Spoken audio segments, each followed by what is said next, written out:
السلام علیکم ورحمۃ اللہ وبرکاتہ۔ الحمدللہ رب العالمین والصلاة والسلام علی سید الانبیاء والمرسلین، اما بعد۔ جی بھائی، آپ کا سوال طلاق بدعی اور طلاق سنی کے متعلق ہے کہ ان دونوں میں کیا فرق ہے۔ نیز آپ کا یہ بھی سوال ہے کہ کیا گواہوں کے بغیر طلاق ہو جاتی ہے یا نہیں۔ میرے بھائی، فقہا نے طلاق کی دو قسمیں بیان کی ہیں، ایک طلاق سنی ہے اور دوسری طلاق بدعی۔ اگر تو اس طریقے کے مطابق طلاق دی جائے کہ جو کتاب و سنت میں بیان ہوا ہے تو اسے طلاق سنی کہا جاتا ہے، اور اگر اس طریقے کے مطابق طلاق نہ دی جائے جو کتاب و سنت میں مذکور ہے تو اسے طلاق بدعی کہتے ہیں۔ اب سب فقہا کا اس پر اتفاق ہے کہ اس طریقے کے مطابق طلاق دینی چاہیے کہ جو کتاب و سنت میں بیان ہوا ہے، اور وہ یہ طریقہ ہے کہ حالت طہر میں اپنی بیوی کو طلاق دے، اس حالت طہر میں جس میں عورت سے مباشرت کا تعلق قائم نہ کیا ہو، اور اس طلاق پر دو گواہ بھی بنا لیں۔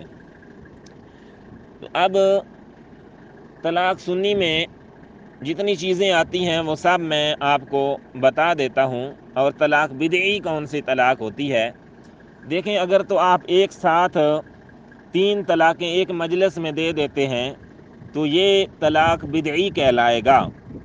اگر آپ عدت کے شروع میں یعنی حیض سے جب بیوی پاک ہوتی ہے اور مباشرت کے بعد آپ اگر اپنی بیوی کو طلاق دیتے ہیں تو وہ بھی طلاق بدعی شمار ہوگا۔ طلاق سنی کا طریقہ کیا ہے؟ اس میں 2 طریقے جو ہیں وہ افضل ہیں۔ ایک طریقہ ہے طلاق احسن کا، اور ایک طریقہ جو ہے اسے کہتے ہیں طلاق حسن۔ طلاق احسن کیا ہے کہ آپ نے اپنی بیوی کو ایک طلاق دینی ہے اس کی عدت کے شروع میں، یعنی جب وہ حیض سے پاک ہو جائے، غسل کر لے، اس سے مباشرت سے پہلے، اس سے ہم بستری کرنے سے پہلے آپ نے ایک طلاق دے دینی ہے، اور اس کے بعد آپ 3 حیض تک بیوی کو طلاق نہ دیں۔ اگر تو آپ رجوع کرنا چاہتے ہیں تو پھر آپ رجوع کر سکتے ہیں، 1 مہینے بعد آپ رجوع کر لیں، یا اس دن ہی رجوع آپ کر سکتے ہیں۔ لیکن اگر آپ نے 1 مہینے بعد رجوع نہیں کیا، دوسرا حیض بیوی کو آ گیا، پھر اس کے بعد تیسرا حیض آ گیا، تیسرا حیض چونکہ 3 حیض بیوی کی عدت ہوتی ہے، اگر 3 حیض گزر گئے اور آپ نے رجوع نہیں کیا تو بیوی آپ سے آزاد ہو جائے گی۔ یہ طلاق کا طریقہ احسن کہلاتا ہے۔ تو بیوی اگر چاہے تو اپنی مرضی سے دوسری جگہ پر نکاح کر سکتی ہے۔ اگر 3 حیض گزر گئے، آپ نے اپنی بیوی کو ایک طلاق دے رکھی تھی، اب بیوی دوسری جگہ پر بھی نکاح نہیں کرنا چاہتی، اور آپ نے بھی اب رجوع کا فیصلہ کیا ہے کہ اب میں اپنی بیوی کو واپس لانا چاہتا ہوں، تو پھر اس کا طریقہ کیا ہوگا کہ آپ نیا نکاح کر سکتے ہیں۔ نیا نکاح پوری نکاح کی شرائط پوری کر کے تو پھر آپ تجدید نکاح کے ذریعے اپنی بیوی کو دوبارہ واپس اپنے گھر میں لا سکتے ہیں۔ اس کے بعد دوسرا طریقہ ہے طلاق حسن کا۔ طلاق حسن کیا ہوتی ہے؟ آپ ایک طلاق دو اپنی بیوی کو، ایک حیض جب اس کو آئے، وہ حیض آنے کے بعد جب پاک صاف ہو جائے، اس سے ہم بستری کرنے سے پہلے اسے ایک طلاق دے دو۔ پھر جب دوسرا حیض اس کو آئے تو اس وقت حیض سے پاک صاف ہونے کے بعد ہم بستری سے پہلے اس کو دوسری طلاق دے دو۔ پھر جب تیسرا حیض اس کو آئے، تیسرے حیض سے جب وہ پاک صاف ہو جائے تو اس وقت اس کو تیسری طلاق دے دو۔ اس طرح آپ طلاق دیں گے تو یہ طلاق حسن کہلائے گی۔ یاد رکھیں، طلاق احسن اور طلاق حسن میں جیسا کہ اللہ پاک نے سورۃ طلاق کی ابتدائی آیات میں فرمایا ہے کہ جب تم اپنی بیویوں کو طلاق دیتے ہو تو پھر ان کو گھروں سے باہر مت نکالو، یعنی جب تک تیسری طلاق نہیں ہو جاتی یا طلاق احسن میں آپ اپنی بیوی کی عدت پوری نہیں ہو جاتی تو اس وقت تک آپ اپنے گھر میں اپنی بیوی کو رہنے دیں۔ آپ دیکھیں اللہ پاک نے یہ احکام کس لیے نازل کیے ہیں؟ تاکہ تمہارا گھر بستا رہے۔ اب آپ مجھے یہ بتائیں کہ اگر کوئی بندہ طلاق احسن یا طلاق حسن کے مطابق اپنی بیوی کو طلاق دیتا ہے تو کیا کبھی کوئی اس طرح کی علیحدگی ہو سکتی ہے؟ کبھی بھی نہیں ہوگی۔ علیحدگیاں ہمیشہ اسی صورت میں ہوتی ہیں، اسی وقت ہوتی ہیں جب ہم لوگ بدعت پر چلتے ہوئے طلاق بدعی کا ارتکاب کرتے ہیں۔ اگر طلاق سنی دی جائے تو پھر انشاءاللہ طلاق کی شرح کافی حد تک ہمارے معاشرے میں کم ہو سکتی ہے۔ تو اس لیے آج اس بات کی ضرورت ہے کہ لوگوں کو بتایا جائے کہ طلاق سنی کیا ہے اور طلاق بدعی کیا ہے۔ تو اس کے بعد طلاق بدعی میں یہ چیزیں آتی ہیں کہ اگر آپ نے حیض کی حالت میں بیوی کو طلاق دے دی تو وہ طلاق بدعی ہوگی۔ آپ نے 3 طلاقیں ایک مجلس میں دے دیں تو وہ طلاق بدعی ہوگی۔ اس طرح جس طرح کہ اللہ پاک نے قرآن مجید کے اندر ارشاد فرمایا ہے، سورہ طلاق ہے، فَإِذَا بَلَغْنَ أَجَلَهُنَّ فَأَمْسِكُوهُنَّ بِمَعْرُوفٍ أَوْ فَارِقُوهُنَّ بِمَعْرُوفٍ وَأَشْهِدُوا ذَوَا عَدْلٍ مِّنكُمْ وَأَقِيمُوا الشَّهَادَةَ لِلَّهِ ذَلِكُمْ يُوعَظُ بِهِ مَنْ كَانَ يُؤْمِنُ بِاللَّهِ وَالْيَوْمِ الْآخِرِ وَمَن يَتَّقِ اللَّهَ يَجْعَل لَّهُ مَخْرَجًا۔ پس جب یہ عورتیں اپنی عدت پوری کرنے کے قریب پہنچ جائیں تو انہیں یا تو قاعدے کے مطابق اپنے نکاح میں رہنے دو یا دستور کے مطابق انہیں الگ کر دو، اور آپس میں سے 2 عادل شخصوں کو گواہ کر لو، اور اللہ کی رضامندی کے لیے ٹھیک ٹھیک گواہی دیا کرو۔ یہی ہے وہ جس کی نصیحت اسے کی جاتی ہے جو اللہ پر اور قیامت کے دن پر ایمان رکھتا ہو، اور جو شخص اللہ سے ڈرتا ہے اللہ اس کے لیے چھٹکارے کی شکل نکال دیتا ہے۔ تو اب اس میں کیا ہے کہ جو مطلقہ مدخولہ ہے اس کی عدت 3 حیض ہے۔ اگر رجوع کرنا مقصود ہو تو عدت ختم ہونے سے پہلے رجوع کر لو، بصورت دیگر انہیں معروف کے مطابق اپنے سے جدا کر دو۔ تو جب آپ کا رجوع کا پروگرام بن جائے تو رجوع کے لیے آپ 2 گواہ رکھ لو۔ یہ امر وجوب کے لیے نہیں ہے، یہ استحباب کے لیے ہے۔ اس پر جمہور کا اتفاق ہے کہ جب آپ نے رجوع کرنا ہے تو 2 گواہ آپ کو بنا لینے چاہیے، یہ مستحب ہے۔ احناف کے نزدیک بھی یہ مستحب ہے، ورنہ یہ کوئی شرط نہیں ہے کہ طلاق کے لیے 2 گواہ ہوں یا رجوع کے لیے 2 گواہ موجود ہوں۔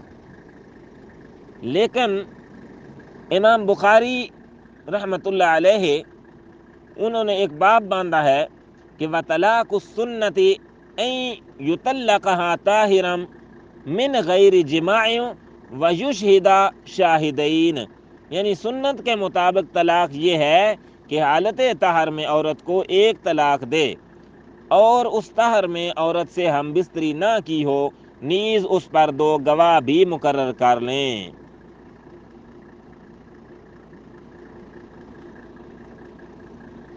تو یہ مستحب ہے، یہ وجوب کے لیے نہیں ہے۔ یہ مستحب ہوگا کہ طلاق دینے کے لیے 2 گواہ رکھ لیے جائیں، اور اگر رجوع بھی کرنا ہے تو 2 گواہ ہوں۔ تو اگر گھر میں آپ طلاق دے رہے ہیں تو ظاہر ہے وہاں پر تو گواہ ہوں گے ہی، آپ کا باپ ہو سکتا ہے، آپ کے بھائی ہو سکتے ہیں، اگر عورتیں ہیں تو 2 عورتوں کی گواہی 1 مرد کے برابر ہوتی ہے، تو پھر بھی یہ جو ہیں یہ بھی گواہ کے طور پر کام آ سکتے ہیں۔ بہرحال یہ کوئی شرط نہیں ہے، اگر کسی نے علیحدگی میں بھی اپنی بیوی کو طلاق دے دی تو اس کی طلاق بھی قابل قبول ہوگی۔ تو اس کے بعد جب طلاق ہو جاتی ہے تو اس کے بعد ایک اور چیز ہمارے معاشرے کے اندر رائج ہے جس کو حلالے کا نام دیا گیا ہے، کہ جب کوئی شوہر اپنی بیوی کو طلاق دے دیتا ہے، 3 طلاقیں ایک مجلس میں ہی دے تو کہتے ہیں کہ جی طلاق ہو گئی ہے، حالانکہ صحیح مسلم کے اندر بڑی واضح حدیث ہے عبداللہ ابن عباس رضی اللہ تعالیٰ عنہ سے کہ آپ فرماتے ہیں عن ابن عباس رضی اللہ تعالیٰ عنہ قال كان الطلاق في عهد رسول الله صلى الله عليه وسلم وأبي بكر وسنتين من خلافة عمر رضی اللہ تعالیٰ عنہ طلاق الثلاث واحدۃ۔ یہ آپ فرماتے ہیں کہ نبی پاک صلی اللہ علیہ وآلہ وسلم کے مبارک دور میں، ابو بکر صدیق کے دور میں اور عمر فاروق رضی اللہ تعالیٰ عنہ کے دور کے ابتدائی 2 سالوں میں 3 طلاقیں ایک ہوا کرتی تھیں۔ اس لیے میرے بھائی، اگر کوئی غصے کی حالت میں اپنی بیوی کو ایک مجلس میں ایک جگہ پر کھڑے کھڑے 3 طلاقیں دے دیتا ہے تو اس کی 1 طلاق واقع ہوگی، اس کے بعد اس کے پاس مزید 2 آپشنز باقی رہیں گے۔ تو اس طرح اگر 3 طلاق دے دی جائیں تو پھر ایک اور ہمارے معاشرے کے اندر چیز ہے جس کا میں نے ذکر کیا ہے پہلے بھی، جس کو حلالے کے نام سے پکارا جاتا ہے کہ بیوی کو حلال کروانے کے لیے ہم یہ کروا رہے ہیں۔ میرے بھائی، اس حدیث کے مطابق پہلی بات تو یہ ہے کہ 3 طلاقیں ایک مجلس میں دینے سے طلاق ہوئی ہی نہیں ہے۔ پہلی تو بات یہ ہے، اگر طلاق ہوئی نہیں تو وہ اپنی بیوی کو کسی دوسرے کے حوالے کر رہا ہے۔ اور دوسری بات یہ ہے کہ اگر 3 طلاقیں اس نے دے دی ہیں ایک مجلس میں تو 1 طلاق ہو گئی، اگر وہ عدت گزرنے کے بعد اس عورت کا دوسری جگہ پہ نکاح کروانا چاہیں تو کروا سکتے ہیں، لیکن حلالے کی نیت سے نہیں، کیونکہ 1 طلاق بھی ہو تو 3 حیض کے بعد بیوی پر طلاق واقع ہو جاتی ہے، بیوی اپنی مرضی سے آگے نکاح کر سکتی ہے۔ لہٰذا اگر عورت چاہے یا اس کا ولی چاہے تو وہ اپنی مرضی سے بغیر کسی ایگریمنٹ کے دوسری جگہ پہ نکاح کر سکتے ہیں۔ لیکن اگر 3 حیض سے پہلے ہی شوہر کو خیال آ جائے کہ میں نے جو کچھ کیا غلط کیا تو پھر وہ رجوع کا حق رکھتا ہے۔ تو اس طرح جو حلالہ کروایا جاتا ہے وہ بھی قابل قبول نہیں ہے، کیونکہ نبی پاک صلی اللہ علیہ وآلہ وسلم نے ایسے شخص کو کرائے کا سانڈ کہا ہے۔ اور دوسری جگہ پہ اللہ پاک کے نبی صلی اللہ علیہ وآلہ وسلم نے فرمایا کہ لعن اللہ المحلل والمحلل لہ، کہ لعنت ہو ایسے شخص پر جو حلالہ کرتا ہے اور کرواتا ہے۔ تو اس لیے میرے بھائی، اس حلالے کا شریعت کے اندر کوئی وجود نہیں ہے۔ عبداللہ ابن عمر رضی اللہ تعالیٰ عنہ نے فرمایا کہ اگر کوئی حلالے کی نیت سے نکاح کرتا ہے تو 20 سال بھی اس کے پاس وہ عورت رہے پھر بھی وہ بدکاری ہوگی، وہ زنا ہوگا، ان کا نکاح نہیں ہوگا۔ اس لیے میرے بھائی، نہ تو اس طرح کے نکاح کی کوئی گنجائش ہے، نہ اس حلالے کا کوئی وجود ہے، اور نہ ہی ایک مجلس میں دی گئی 3 طلاقیں 3 واقع ہوتی ہیں۔ تو دوسرا جو آپ کا سوال تھا، تو میرے بھائی، گواہوں کے بغیر بھی طلاق ہو جاتی ہے، لیکن گواہ پاس موجود ہوں تو یہ مستحب ہے اور اچھی بات ہے۔ اور اگر رجوع کرنا ہے تو رجوع بھی بغیر گواہوں کے ہو جاتا ہے، لیکن مستحب اور افضل یہی ہے کہ 2 گواہ رکھ لیے جائیں تاکہ پھر کل کوئی بڑا مسئلہ نہ بن سکے۔ اگر ہم سنت کے اوپر عمل کریں گے، اگر ہم شریعت محمدی کے اوپر عمل کریں گے تو انشاءاللہ ہم بڑے بڑے مسائل سے بچے رہیں گے۔ واللہ اعلم بالصواب۔ السلام علیکم ورحمۃ اللہ۔